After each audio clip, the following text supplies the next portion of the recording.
Okay, we daf Yudah with bet. Gemara says, Amar Yochanan Mishum Rav Yossi בר זמרה.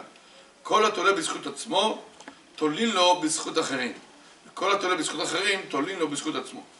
Rabbi Yochanan says in the name of Rabbi Yossi ben Zimra, whoever says that you should help me, you should protect me, you should listen to my prayers because I did this and I did that, meaning that he says that because my merits, I want reward for what I've done. Reward for what I've done, then they say, then the salvation would happen to this person, but for the merits of others. Not for his own merits.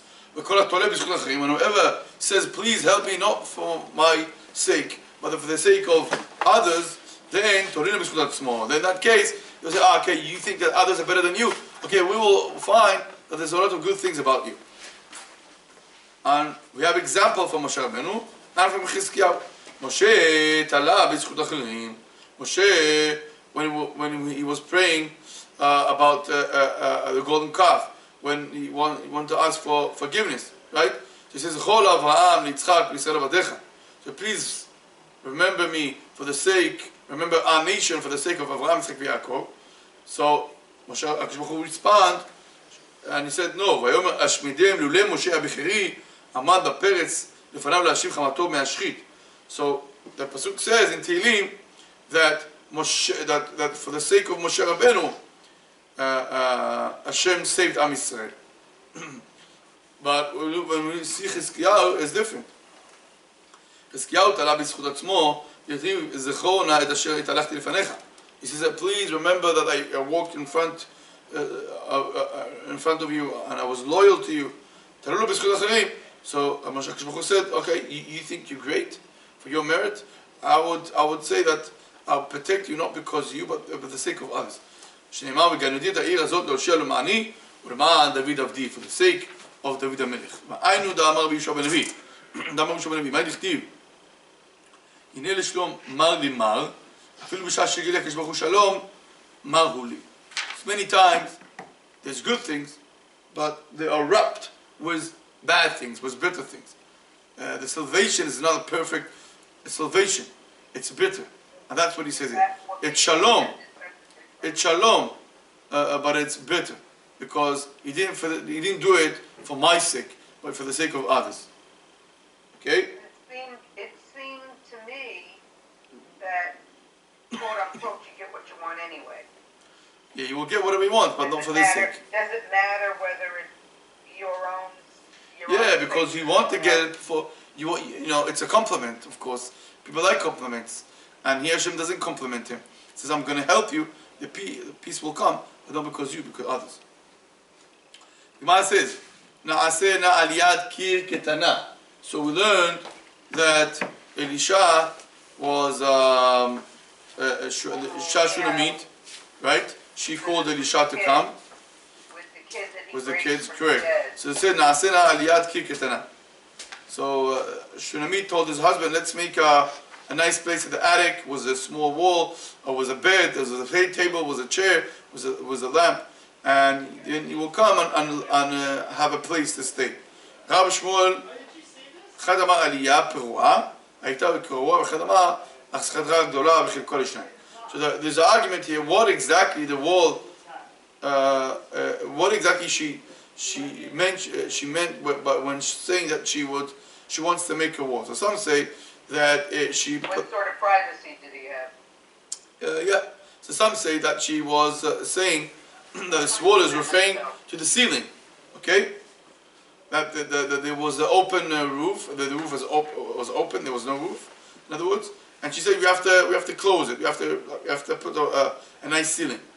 Okay, for the sake of this great person that's coming. And others say no. For the sake of the man of God. Yeah, and others say that literally it means the wall. Literally it means it was a big room, and they divide this room by putting a wall between in the middle of this room. So for the sake of this holy person, that he will have a place to stay and have privacy. And have some privacy. Privacy, of course. Yeah. Rabbi Gemara said, "Bishlama elman damar chadra, hainu chtiv kir, elman damar aliyah my kir."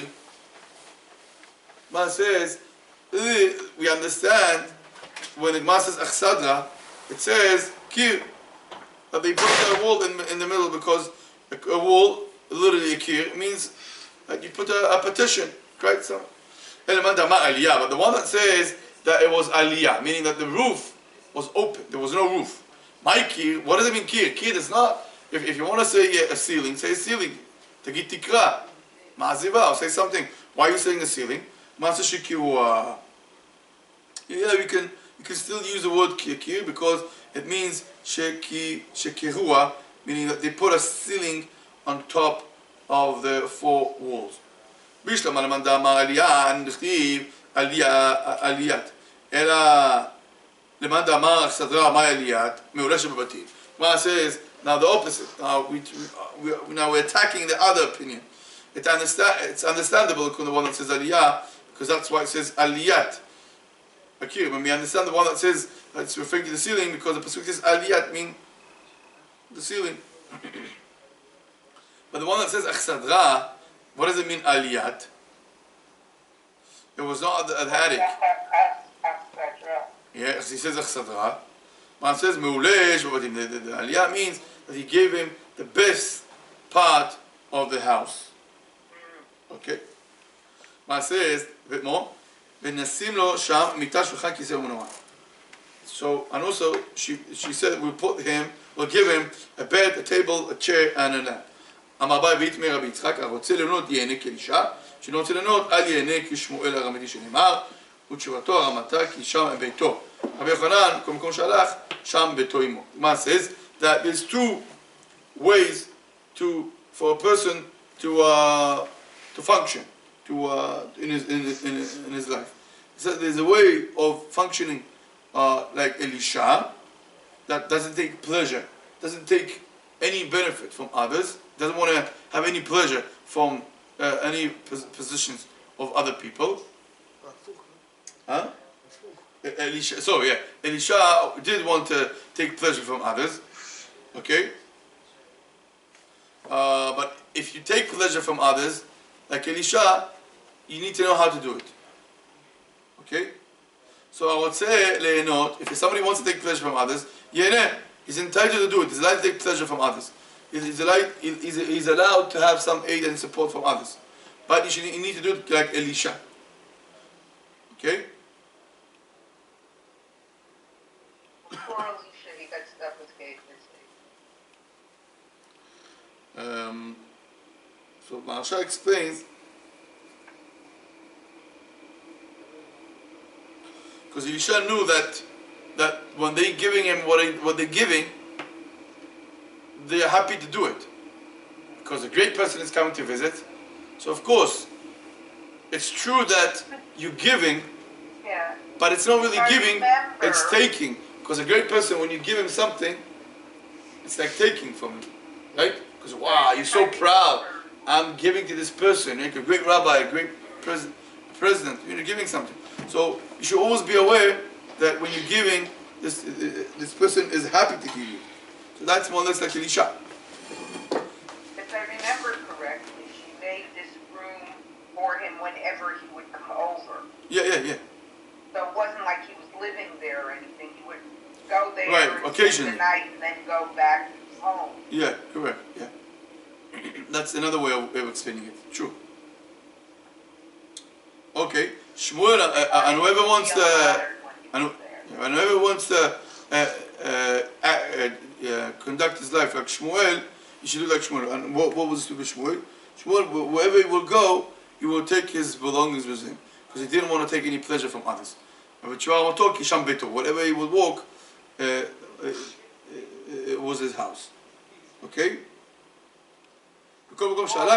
Sham Beto. He will take his Shmuel. Yeah, Shmuel. No, Shmuel the Navi. Oh, Shmuel the Navi. Yeah. Oh, okay. Yeah. I wasn't sure because they had mentioned Rav and Shmuel, so I wasn't sure which. Shmuel Navi. So if I ask you a chida, how do you say chida? Interesting question. Riddle. A riddle. A riddle. What's the common ground between a turtle and Shmuel? They took their homes with them. Exactly. Wherever they go, the Passcode says, wherever he will walk, his house will be there. We'll take the tent and take his belongings, wherever he goes. Shmuel didn't really have a home. He lived in the Mishkan. Yeah, but when he will go to judge the Jewish people, he needs to go different places. Okay. Have a great day. Chanukah Sameach. What are we ending off, Rabbi? Tomorrow, what are we doing? Today we're learning. No, tomorrow, what are we doing? Also learning. No, but what daf, Harav? Yudam Bit.